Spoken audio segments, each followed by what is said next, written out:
పేకాట రాయిల ఆట కట్టిస్తున్న Medak task force పోలీసులు. పేకాట స్వర్ణం టాస్క్ ఫోర్స్ పోలీసుల దాడి. పోలీసుల అదుపులో 12 మంది, 74,464 రూపాయలు స్వాధీనం.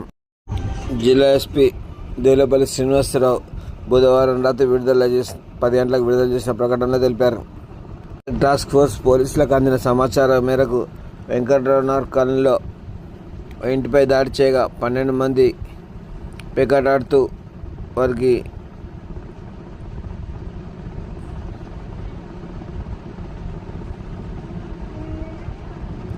పేకాట ఆడుతున్న 12 మందిని అదుపులో తీసుకొని వారి వద్ద నుంచి 74,464 రూపాయలు, 19 సెల్ ఫోన్లు సీజ్ చేసినట్లు జిల్లా ఎస్పీ దేవులపల్లి శ్రీనివాసరావు తెలిపారు.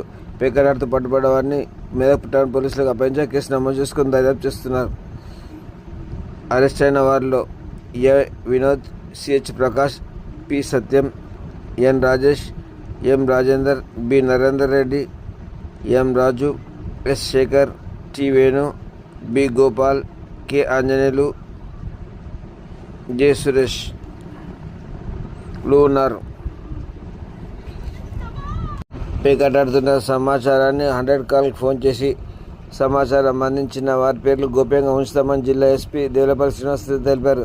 ప్రభుత్వం నిషేధించిన పేకాట ఎక్కడ ఆడినా 100 కాల్కు ఫోన్ చేసి సమాచారం అందించాలని ఆయన కోరారు. డ్రగ్స్, మత్తు మందు అమ్మిన, సేవించిన వారి సమాచారం అందించిన వారి పేర్లు గోప్యంగా ఉంచుతామని జిల్లా ఎస్పీ దేవులపల్లి శ్రీనివాసరావు తెలిపారు.